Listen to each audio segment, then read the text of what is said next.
All right. So in-store interviews.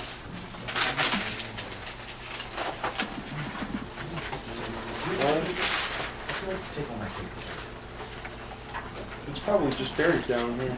Yeah, it's buried down here. Yeah, we're doing in-store interviews. A lot of this also applies, I know, in markets like the Midwest, where you're looking at certain satellite areas, and you're doing a lot of this over the phone, or, well, not necessarily over the phone, but over Skype or FaceTime or something like that. A lot of these tools are going to apply, as well as the walkthrough that we will be doing. Take it away, Mr. Rowe. Cool. So, what happens after the prelim interview goes through and we send them that confirmation email? We're getting them into a store to see what we do to meet up with one of somebody in this room, basically. The idea being that we want to see them, we want them to see us, we want them to get a taste of what we do right in the store. So having the, having it happen in the store is the best option. Okay, you want to get rid of that first? So there are a couple of things, and we're going to have a handout that we're going to give to everybody, but right now just take a lot of notes. There are a couple of like how-tos to execute the in-store interview properly. Mind you, if you cannot get somebody to your store because they live 5 or 6 hours away from you, it needs to be Skype. From this day forth, the round 2 interview needs to be in person in some way. You need to see their face, they need to see your face. FaceTime, Skype, all of those. But Rick is not going to approve anything in the 3rd round interview that isn't along the lines of, I have seen this person and known what they look like. And if it is a Skype interview between you, me, and the lamppost, I don't think that it's a bad idea to have a small section of the interview where you add in, where you're like, okay, we're just going to do a couple facial exercises. Because remember, these are product demonstrators. And if you're not appearing to be very critical about how they look, or how their face operates, or how they move, then we're not really doing our job. We're not really finding the right person for this particular position. So especially if you're doing the Skyping or the FaceTiming, there should definitely be a section where you're like, okay, great, now we're just going to do a couple exercises real quick, just follow along with me. The first thing I want you to do is raise your eyebrows as high as you can. Open your eyes real wide. That's great, thank you. As if you're almost taking a snapshot of it on the Skype. And now smile as big as you can, biggest smile you can. That's great, thank you. And every time you say thank you, I want you to do it like you're taking a Snapchat of it, a snap of it on the Skype or on the FaceTime. I want you to hold your hands up for me, turn them both ways. Thank you. Turn again, hold them this way. That's perfect, leave them right like that. Hold out your fingernails. Right to the camera. Yep, that's perfect. Thank you, that's all we need. That's what they do when they arrest you. Okay. I that would crack me up in an interview. Like, well, what is the purpose of that? Because if your hands if your hands are all grangly and cut up and got all scars and stuff on them, then you can't be a professional demonstrator. Covered in tattoos. In all fairness, he still did well, but I did hire someone for the slicer one time, and I didn't realize in the interview that he was missing 2 fingers. That's kind of cool. Look, I mean, guys, this doesn't need to be something that you're like dwelling on. You're just like, hey, it's a professional demonstrating, it's a product demonstration position. We're just going to do like a couple of quick exercises just to make sure that we have what we need as far as what you look like. So raise your eyes really big, pop your eyes out for me, give me a big smile, show me your hands, okay, great. And it doesn't need to be something that you're dwelling on, it should be something that you kind of brisk through. Okay? This is during your prolonged interview, not the 3-way, but no, your one that you're spending an hour interview 2, guys. We're on to interview 2 now, so we're breaking this up into 3 interviews. Interview 1 is the prelim. Okay. Right, so we've dropped an ad. They responded to the ad. We contacted them. We gave them the prelim. We like what we heard in the prelim. And now we're setting them up for interview 2. And then interview 3 is the interview that you experienced with Mr. Coffey, where it's a 3-way phone call, and he grills them with some difficult questions and gets a feel for how they react to them. And then when they hang up, you 2 discuss whether or not you're going to make a call to hire. That's how the arc of this whole recruiting up to call to hire is happening. Yes, sir. Just to be clear, so the FaceTime Skype, that is like if you cannot schedule a in-store. That is if there is no possible way that that person can conveniently get to any store at any point in time where you or someone that you trust will be at, or not, excuse me, where you will be in that store. Okay. Your goal is to get them there.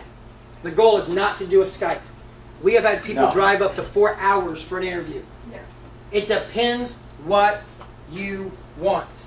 Meaning, how dedicated do you want this person to be? How good at you are turning them to get them to you? This is a 6-figure job. Would you drive 4 hours to interview for a perfect 6-figure job for you? In this economy, in this society? I would. And we have done that before in our Florida office. Within 4 hours, we make them drive. Okay, cool. So there's that. Because if they drive, they're probably going to take the job if they love it too. I did it. Yeah, if they went all the way out for you. Absolutely. Judy, how far did you drive to interview? 4 hours. Thank you. And here she is today, guys. There was no question about it. I told you, this is where I need you to come. This is where I need you to be. Can you make it? She says, absolutely. What's the address? Why? Because she knew it was a 6-figure job, right? We'd already discussed everything. We knew this was for her. I turned her before she came. That's what you need to do. So Skype is a last resort, is the basic gist here. Yeah. Okay, it's not like, start Skyping everybody. No, get them into the store. Get them into the store where the demos are done. And in the perfect world, and I know we all don't live in a perfect world, but in a perfect world, there is a veteran agent or an agent that may be a trainee but that you trust in the store pitching, and you as the DM or the PDM going to check up on that agent are now running interviews alongside of it so that you can step away, do the interview, and then be like, let's go check out what we do. And go over and be like, this is Chad Richardson, he's doing this, and like let him do his thing, and then be like, okay, great, did you have fun watching Chad? Yeah, he's awesome, great. Okay, let's go back and finish the interview now. So that there's no time lost in the store, no pitches are lost, there's no more excuses, the store's getting ran normally, and you're just running interviews alongside of it. It's in an imperfect world, in a world that we don't want, it's, I only did 4 pitches today, Rick, because I had so many interviews, and I just lost so many pitches because of it, blah, blah, blah, excuse. That's the imperfect world. So try to stick to the perfect world as much as possible. Okay? Now let's go talk about how to conduct an in-store interview. We're going to see a couple things here that you need to conduct the in-store interview. First one's rapport. Everybody has heard the word rapport before. Y'all know what it is. The idea is you want to make a connection with the person that you are interviewing. Every single time, no matter what. Now, the way that we do that is A, be yourself, be genuine. But B, and more importantly, and Rick kind of phrases it this way, you have 2 ears and 1 mouth.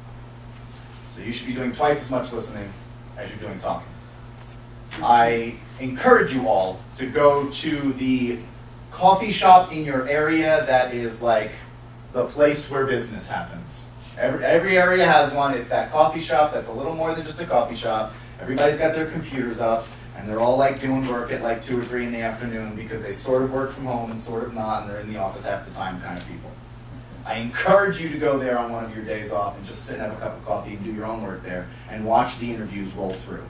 Because there's a cafe that's right next to where I live, and I go down there sometimes and just sit and watch the interviews happen, and it's just one after the other. But every interview, the same thing is happening. The interviewer is asking a question and listening, and then drawing a little more, and then listening, and then drawing a little more, until they get that person rolling on something. And then they're like, okay, I'm just going to watch you roll. And they just sit and let them go on whatever they're going on, and they're just reading, just like we read our tips.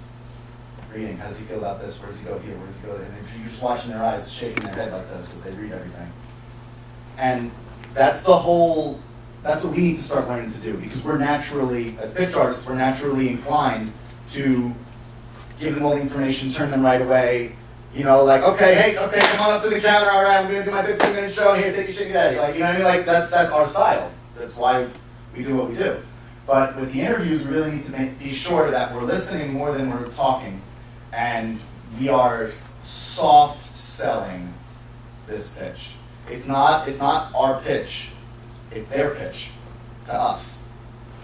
So instead of trying to pitch to them our job because we want recruits, it is more effective to let them pitch to us. And if they're not, draw the pitch out of them with the right questions. I mean, if you can't get them talking, they're probably not the person for the job. Probably anyway. not. Okay, which brings me to status, even though it's, I mean, professionalism we're going to get to in just a second, so that's kind of given. But status, you have what they want. You have to keep a higher status than them the whole time.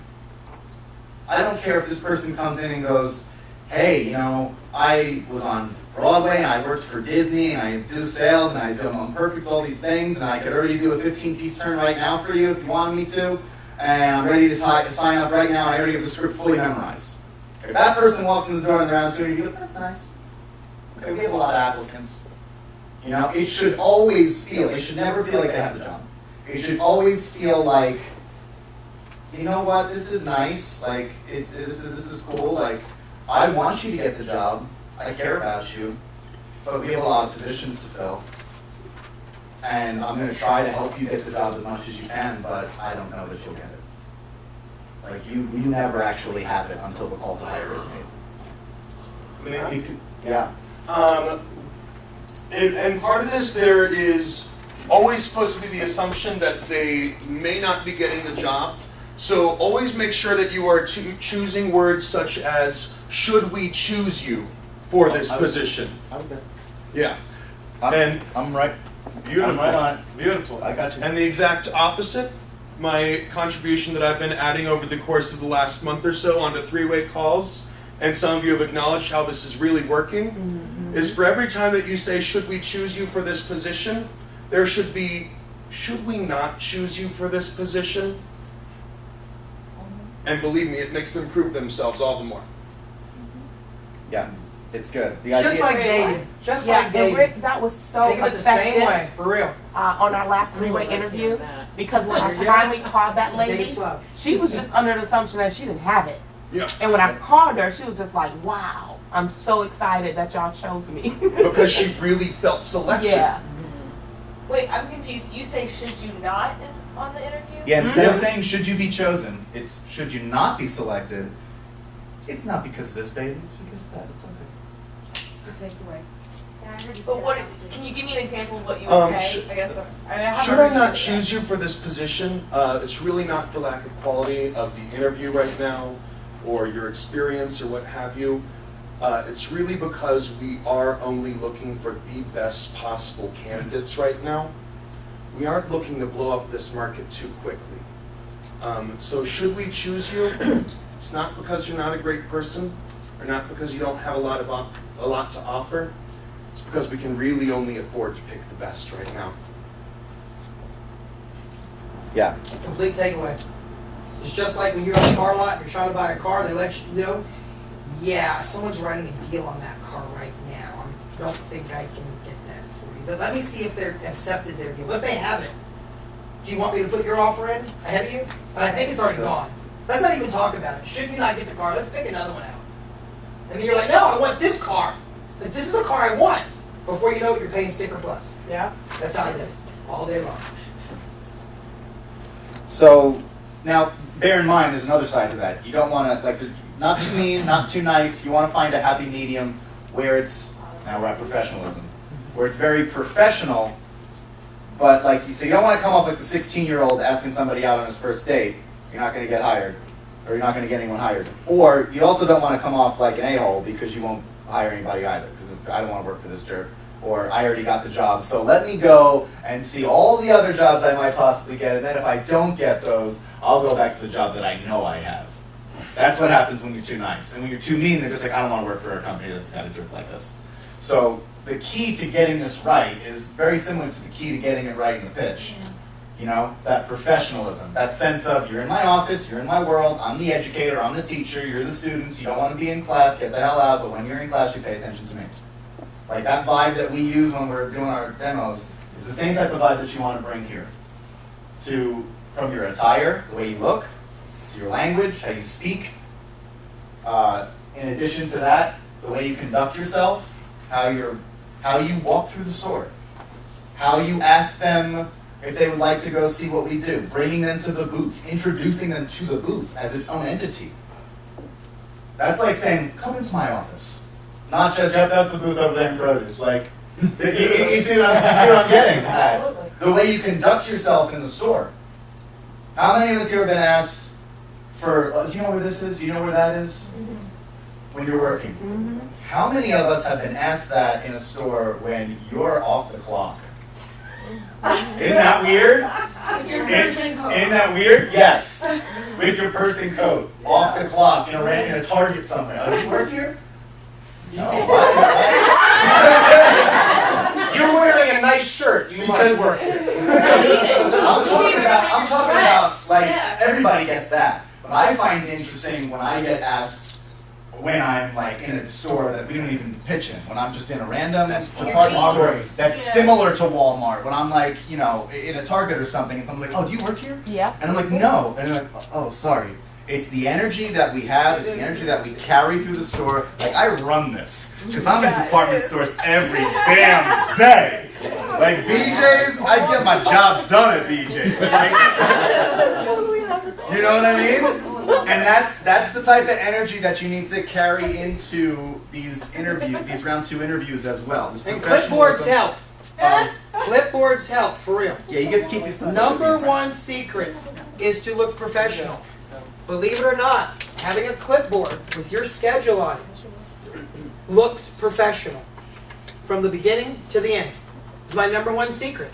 I always had a clipboard. And I always had my schedule on the clipboard. Why? Because I want to look at that schedule day and night, every single day, and watch everything on my schedule. And when I went to the store, same thing. Yep, Mr. Manager, there's your store. That's today's day. Follow it up. Yep, we're here today. Come on, let's find a place. Same thing with the interviewee. They see you with your clipboard, you got your schedule, you got your stores listed out. You look professional. You're taking care of business. In the words of a good rep, stay profesh. Also, he had me do that many times when we weren't even supposed to be in a store. It wasn't on the schedule. And he said, here's your clipboard, here's your paper, and sent me in. And then I called him, okay, I'm at the store. He goes, okay, by the way, we're not supposed to be there. I was like, what? But she had the clipboard and she had the schedule. And what did the store managers do? They looked at me like I had focus, like I had purpose there with my clipboard because I showed them on the schedule. For real. My people needed to pitch. So you printed out your weekly schedule and you just showed it to them and you were like, I'm right here? Yeah. Love it. What, had stock arrived there? Was this a Well, I had stuff Walmart? dropped. Was this a grocery store? This was back in the old days, other organizations. Before time. What a moment. Before time. Before time. It lives in the before time. Yes. The long dark ages. BTTT. Now we're in ATTT. So you've got this professionalism, this status. You have this sense about yourself. But we're building this rapport. We're being genuine. We're getting to know somebody. Now the rapport is where you're going to bring in this turn. Okay, this up here it says the turn, reposition, reframe the job. Culture is the heart of the turn. Okay, what that means is you've built this rapport with this person. You've been very professional with them. And now, whatever your turn is going to be for this person, because let's call an ace here, guys. If we like this candidate, if they walk in the door, in the first 60 seconds, you probably know whether or not. Yep. You talk to them for a minute, and you're like, okay, they can do this, or okay, they can't do this. All right, and we're going to go over the actual script. And there's a section in the script where you're like, okay, cut them loose, wasting my time. Or now I'm going to turn you. Because if you like them off the rip, if you're like, yep, this is a candidate, this is a good one, then now it's time to do what we do best. And let's just call an ace here. We're interviewing people, but at the end of the day, we're turning them to say, that's the job I want. That's the job I've always wanted. That's where we want them to go with this. If we like them. Like that too. So yeah, we want them just like, oh. So when you build rapport with them, you are cataloging in your mind, oh, they like this, they do that, they're this type of person. You know, like someone who comes in completely suited up, very highfalutin. You're like, oh, you gotta pitch to them in a falutin way. Just like when you're doing a snooty store, you have to be a little snooty. Someone comes in and has a great energy to them and is like, yeah, I can memorize a script. I'm an everyday kind of Joe. You know, I'm a nice guy, like an Ethan Smith style guy. Walks in the door like, hey, how you doing? You're not gonna be like, hey, buddy, this is a highfalutin job. You better put a tie on. You're gonna be like, hey, buddy, we're just an average Joe, happy day company too. Match Fit right in. You're matching their energy, but more importantly, you're making sure that the company and the job is positioned in a way that it's relevant and that it connects here to whomever you're trying to influence. So that they're connecting the company with their own heartstrings because you recorded in your mind earlier in the interview. Now you're coming back and turning them on the same stuff. And when you see, this will make a little more sense once you see the script that we're going to go over, because we're going to hand that out to everybody and go over in just a couple minutes. But like, just for right now, that's where the turn is going to live. And then everyone gets treated different. In connecting them to the company, absolutely. And then also the company culture. Like, we were doing interviews in Colorado with Ethan, and some of the interviews were coming in. Like Ethan and I are laughing and dancing in the store, and the trainees are laughing and dancing and just like, you know, being professional, but like just having a good time, loving on each other. Like, hey, do you need a coffee, buddy? No? Okay, great. We'll have a good show. We'll be done in just a second. Like that sort of vibe. Okay. And the interviewees were like, you guys really like each other here. Like, yeah, that's how it is here. What do you need? Like, wow, you guys really like have fun. Like, it looks like you guys have fun here in the Safeway grocery store for 12 hours. Yeah, actually, we do have fun sitting around in the Safeway for 12 hours slicing tomatoes. P.S. We make 6 figures doing it. Like, it's wild if you think about it. If you really start to catalog what that means for someone who doesn't get this business. Like, we all get it. We've gotten it for a while. But for someone who doesn't get that, they're like, wait, so you go into a grocery store and you do little shows. And then you make 6 figures? Can I tell you the week that we were doing $1,000 a day in the Toms River Walmart commission, I had a woman come up to me and go, you're just so cute. When are you going to get a real job? And I was like, oh, I don't know. I just graduated college. I'm sure I'll figure it out soon. Bye, have a good day. Like, I don't even need to explain myself to you. like we got 900 set through the register. But it's so There's much nothing fun that you to when can they do. say that. There's nothing that you can do or say. Like, do you see where I'm getting at though? The bottom line here, they can't even conceive it that everyone in this room will make $100,000 this year. They can't even get it in their head. They're like, but you do knife demos. Yep, sure do. But you're just cutting tomatoes. Yep. In a grocery store. Yeah. You work in a grocery store all day. That's exactly what I do. The employees there, they say, how do you do that over and over and over? Don't you get tired of announcements? So we might see those paychecks over and over and So over. hear me out for a second, because in this interview, you have to understand that all the people that we're laughing about right now in the store when we're pitching, that say this stuff and feel this stuff, and you can see it reeked all over them, and you're like, I'm just gonna laugh at you Yeah. because you're silly. These interviewees are thinking the same thing. Everyone And is. they need to be turned on the fact that this is not what they think it is. That they couldn't begin to understand it if they wanted to. Because I've been here for 6 years and I still don't understand it. I'm still like, Chad, we're gonna do that? He's like, oh yeah, we're gonna do that. And we do it. And then we do it. And a lot of it is because there's so many companies that do this, but none of them do it right. Right. No, no, I want to make sure and clarify, because where Peter's going with this is dead on, and what you're saying is true, but it's not the real thing that he's saying. And I'm going to use myself as the example here, okay? I had already retired for a little over a year when I sold my mortgage company, and was bored traveling and found a little ad that talked about being on an infomercial. I thought they were talking about a real infomercial, okay? I don't want to be on TV. This sounds cool. Never been on TV. I didn't work for Disney. I haven't done all this. Never even acted in my life, but I'm a ham. Let's do this. Let's do this. So I went to this interview thing, and you know what I said? This is a crock of shit. Straight up. But I said, you know what? I'm interested. there's something going on. So I'm interested. What's this really about? So I just said, yeah, I'll take your job. Sure. Memorize your script? Yeah, I'm going to get right on that. 2 weeks later, time for training. Awesome, I'm going to be there. No memorizing of that script yet still. Showed up to training, unmemorized completely, but I met a man, a trainer. His name was George Shepard, if many of you guys knew him, okay? Beautiful, beautiful person inside. And when I was in that training room and I met George Shepard, and he really started telling me. Now, of course, it was all hog shit, I found out later. But he was turning me on that company, okay? Another organization. So I said, why not? So you know what I did the next day? I learned my script. I got early to the hotel at the Galleria, went by the pool, and I memorized that script. And before that training was over in-house, I had my script down to a T. Went into the store, made about $1,400 my first week, and I said, okay, I'm going to see how fast I can move up in this organization all the way to the top. Let's just take it all. What the hell? I had nothing else to do. I'm bored. It's really what I did. And in 30 days, in less than 30 days, I was at the Wisconsin State Fair. Turned out to be the #1 pitchman at the fair, #1 booth at the fair. My right hand was the #2 man at the fair.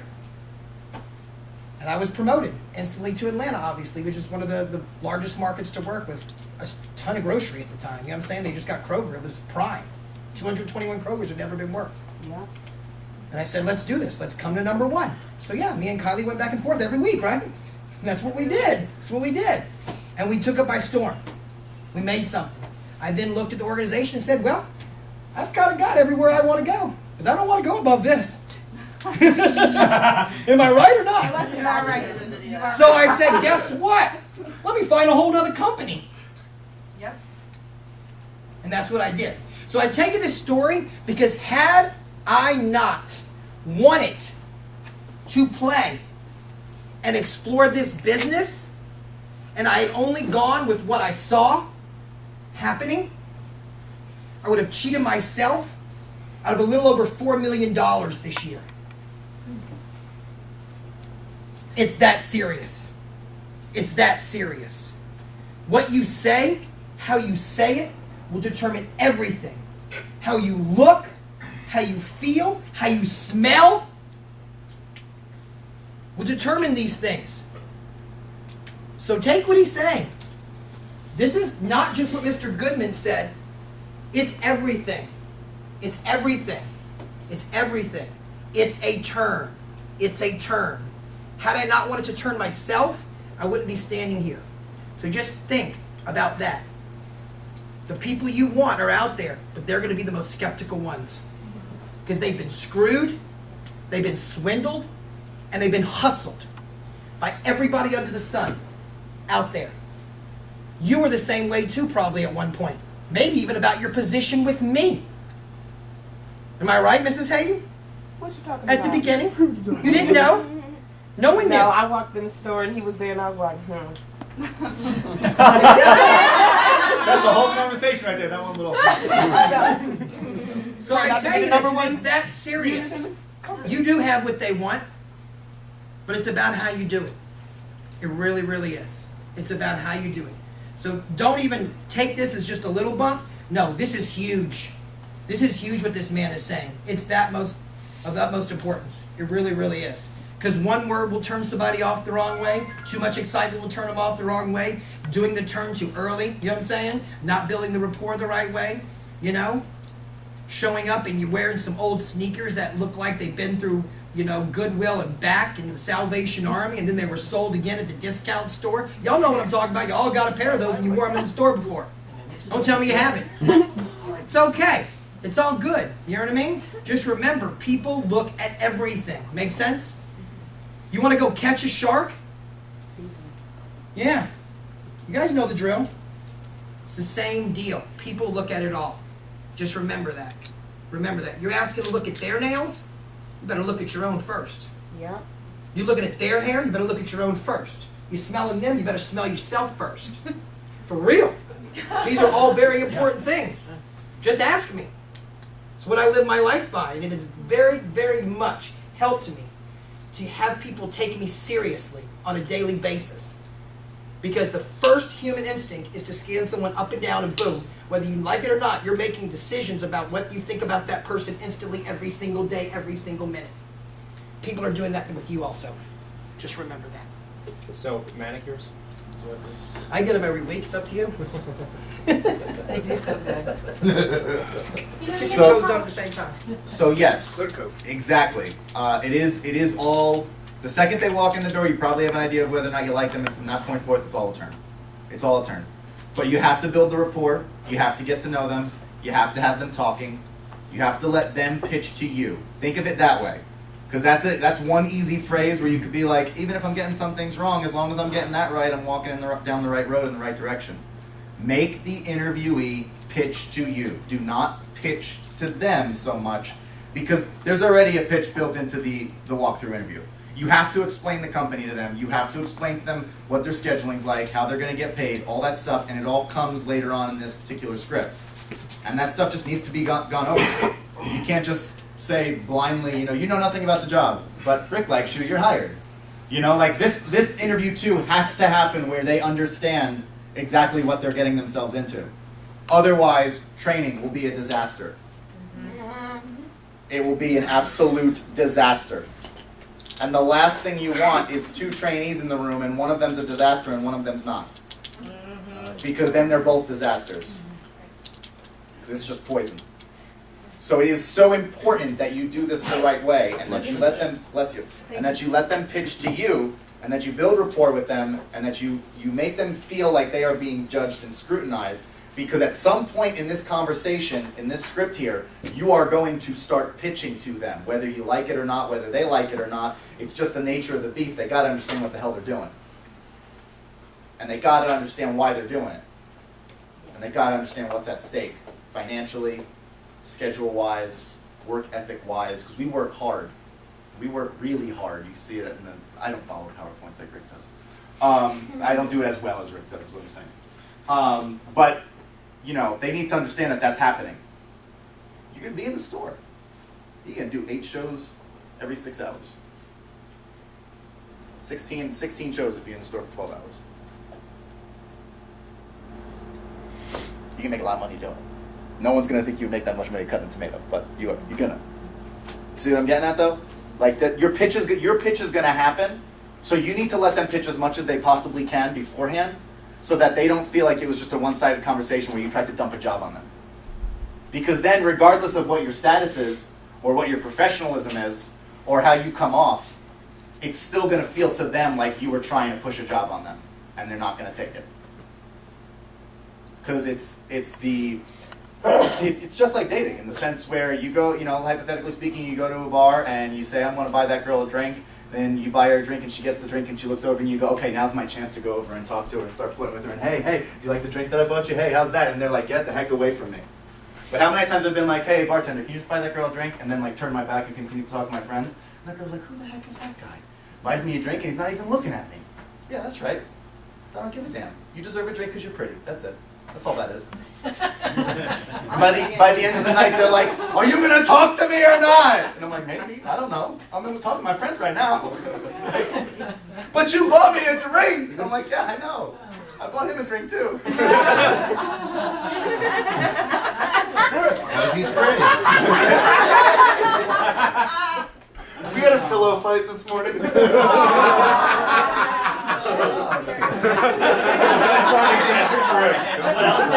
The best part is that's definitely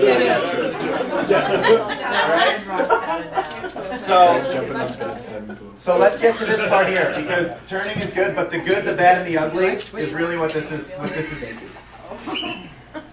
What really this is going to work is doing the good, the bad, and the ugly. Okay. The good being like, it's flexible hours, the pay is great, a great company culture, people love each other, haha, yay, yay, funny time pants.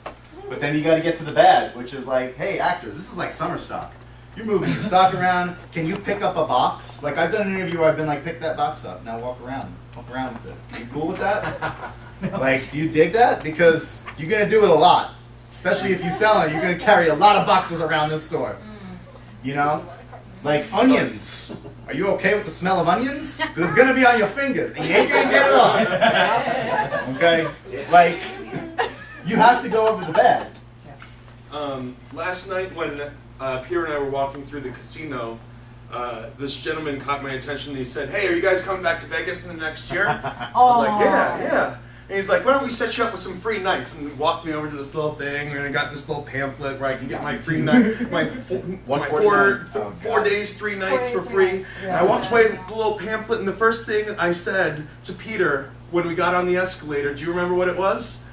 I said, "What's the catch?" Yeah. Give them the catch to the job. Yeah. Tell them what the catch is. But you can also play with it too and show them the positive side. So yeah, actors, this is like summer stock. You're going to be moving your own props. You're going to be moving your boxes. You're going to be your own stage manager. However, at the end of the day... Are you okay having 20 boxes in your house right now? However, at the end of the day too, the positive side to that is the amount of control that you have. And Because Peter would not want somebody else setting up the props for them. How many of you want somebody setting up your booth for you? No, I do not trust somebody to set up the booth properly for me. I agree. and it's like it's not even. I wouldn't even say that. I would say it's like a TYA contract on production contract salary. That's None what of I us, say. I don't know what that means. Well, I'm saying for those equity actors who are I know. summer stock, TYA contract is like little junk, lots of work hard, but you're gonna make production contract Broadway salary if you do the job right. Like that's Is that what it is? Isn't it? Yeah, it is. It is. $1,400 a week is like the minimum for a course on Broadway. So. I just want to say, in terms of when you're telling like actors, the bad is you're going to be doing a lot of lifting, a lot of this and that. The main bad to tell actors and make sure they know is there flexibility? Yes, there is, but not to the point where if you've got an agent who calls you up and says, "Hey, I got an audition this afternoon," you're probably not going to make that. Like you got to be comfortable with. You're not going to make as many auditions as you are. Yeah, but if you you know, get at a the end show, of the day- if you get a show, you can make a rehearsal schedule. You can take off for a month and take that show. But if your main focus in your life right now is being able to go to every audition, then this isn't the job for you. Leo, and at the end of the No day, job is for that's just an I was about to say. At the end of the day, that was just an example. But if you're an actor that's like, I need to make it to every single thing that my agent calls me for at the drop of a hat, they're probably not doing anything else. They probably have a mommy-daddy trust fund, and they get to play actor because they don't actually have to pay their rent. Right. Like, and I hate to say it like that, but I've been there, and I've had to turn down auditions and callbacks and roles, and good roles, to pay my rent. Yeah. Because you gotta go to work. Yeah. And there's no job in this entire universe that's going to say, "Oh, did your agent call you just now and you need to leave? Oh, sure, you go. It's okay, you just come back whenever you're done." We understand completely. No job will do that. But- none. Because you have to work the hours. The hours have to be worked, the time needs to be worked, and at the end of the day, who is buttering your That's bread? what I was just about to say. Who is putting the butter on the bread? The people in the callback room or TT trading? But the thing is, if they were That's- booked in a rehearsal, they wouldn't leave the rehearsal to go to another audition. That's exactly right too. Yes. So at the bottom line though is who's buttering the bread? The audition or TT trading? Who's paying their rent? TT trading. So in my opinion, this position, I think this flexibility is good. In the sense that this is one of the only positions I know for actors, if we're going to use actors as the example, where you can have that sort of flexibility when you know in advance. Right. Yeah. That's Or why when you have a team of people who are understanding and that you say, "Hey, in 3 days I have this audition, it's kind of important to me. Can you cover this shift or can somebody run a single O?" And you have a manager like Giannis who's all his friends are actors, and he's like, yeah, we'll get somebody right on it. Like, That's that is what I tell people. I'm like if you if see I where get an I'm getting audition at, that's you see for an where I'm actual, getting at, though. yes I do. The ugly for me for this position is the summer stock qualities, the qualities of having to have stock in your car all the time and all the crap in your car and all that junk, on hands. and travel. And travel. That's the ugly in my opinion. Like when you get down, like, because you're doing what's really good about the company, what's kind of crappy about the company, and then like, are you ready to drive 60 miles an hour per day through New York City traffic? Can you get up to Monroe, New York by 8:30 a.m.? Because I don't think you can. Like it's got to feel a little bit like that so that you challenge them. No, it is, and I've been with Peter, and we play good cop, bad cop. I'll be the good guy, and he'll look at him and go, "Are you going to spend $14 on the toll, and then spend another $22 on the other toll?" It takes $27 to get from Astoria to New Jersey, both ways. $27. That's a true story. That's Yeah. a true story. Are That's you a going to true spend the story, money or Smith. not? And he made them, and we drilled every single New York applicant that way, and at the end, we got 2 solid. They're still here. And that's only 15 miles. And too. you'll probably see them at a Q conference sometime this year. Probably will. Is that Vogel. Vogel and Queep. Yeah. But the moral of the story here is you have to tell them that. Yeah. You have to say, are you willing to drive out to Reading? I know you live in Philly, but can you get out to Reading, PA by 8:30 a.m.? Because that's what's going to happen sometimes. Because that's where your stores are. You know? Are you willing to stay out of home for a week? We'll pay half the hotel. We ain't got a lot of stores right here in the center of Atlanta, so you're going to have to get your ass out there. You're going to have to get on the road. Can you be a road warrior? Because if not, maybe you're not the right person for my market. Yep. And each of you knows the good, the bad, and the ugly of your own things. The ugly for me is traveling to freaking Roxbury, New Jersey, 60 miles out into the heartland of New Jersey, paying $27 both ways to work at damn BJ's with nobody in it. That's the ugly for me. But you know what? But that's my ugly. That's my ugly because of my market. We don't and work what I know. BJ's anymore. I know. I know. But you know what I mean. You know what I mean. And good for that. Wait, really? Okay? That's the last of the last of the No, I'm not talking about this company. I'm just talking about my experiences. But the moral of the story here is you have to cover all these 3 things during this interview. You have to tell them what you love about your position and your market. You have to tell them what's, okay, it's a job. Like, you're still going to feel like you're working about your position, about the position in the market.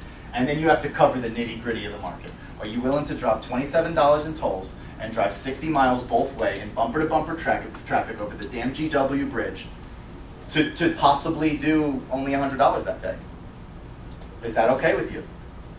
Because in 2 days you're going to be out on Long Island and you're going to make $300 in 6 hours because those guys buy everything. Or Tom's River, you can make 1,000 a day. Yeah. Yeah. If you work it right. Yeah. Who did that? So, Rick Coffey. If you're interested, PR.